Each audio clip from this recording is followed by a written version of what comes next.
বাংলার আনাচে কানাচে ছড়িয়ে আছে শত শত জমিদার বাড়ি, যেগুলো কোনো এক সময় ছিল রাজপ্রাসাদের মতো।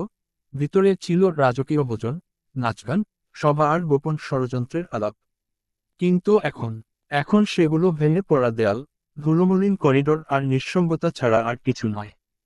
আসুন, আজ আমরা জানি বাংলার জমিদারদের সেই গৌরব আর পতনের কাহিনী। দুর্গ জমিদারি ব্যবস্থার সূচনা। জমিদার শব্দের উৎপত্তি ফার্সি জমি ও দার থেকে, অর্থাৎ ভূমির মালিক। মোগল আমলে জমিদাররা ছিলেন কর সংগ্রাহক, যারা রাজস্বের বিনিময়ে জমি শাসন করতেন। কিন্তু ব্রিটিশরা 1793 সালে প্রবর্তন করে পার্মানেন্ট সেটেলমেন্ট, যার মাধ্যমে জমিদাররা স্থায়ী মালিক হয়ে ওঠে। এই ব্যবস্থায় বাংলার অর্থনীতি জমিদারদের হাতে কেন্দ্রীভূত হয়। মুকুট জমিদারদের জীবনযাপন। জমিদার বাড়ি মানেই ছিল বিশাল প্রাসাদ, বড় গেট, দালানকোঠা, নাট মন্দির, দিঘি, অতিথিশালা।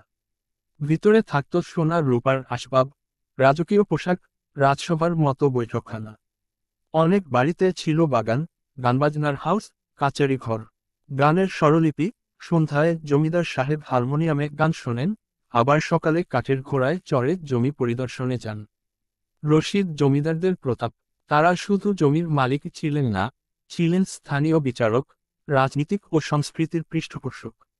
বহু জমিদার বাড়ি থেকেই জন্ম নিয়েছেন কবি, রাজনীতিবিদ, এমনকি মুক্তিযোদ্ধা। যেমন নাটোর রাজবাড়ি, বালিয়াটি জমিদার বাড়ি, তাহিরপুর রাজবাড়ি ইত্যাদি। বাদিকে হেলানো আচকাচ গোপন গল্প ও বিতর্ক। কিছু জমিদার ছিলেন অত্যন্ত নিষ্ঠুর, কর না দিতে পারলে কৃষককে চাবুক মারা হতো। কারো বাড়িতে নাকি আজও আত্মার আনাগোনা শোনা যায়, নাটোরের রাজবাড়িতে নাকি রাতে কান্নার শব্দ। কারো বাড়িতে পাওয়া গেছে সোনার বগলের খবর, কিন্তু সরকার বাচোরা নিয়ে গেছে আগেই। পরিত্যক্ত গৃহনির্মাণ পতনের শুরু। 1947 সালের দেশভাগ, 1951 সালের জমিদারি উচ্ছেদ আইন এবং 1971 সালের যুদ্ধ, এই তিনটি ঘটনায় একে একে জমিদারদের ক্ষমতা ও সম্পত্তি হারিয়ে যায়।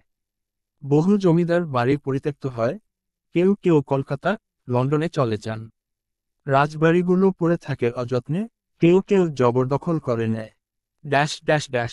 ফ্ল্যাশযুক্ত ক্যামেরা কিছু বিখ্যাত জমিদার বাড়ির নাম। 1. বালিয়াটি জমিদার বাড়ি, মানিকগঞ্জ, ইউরোপীয় স্থাপত্য রীতিতে তৈরি। 2.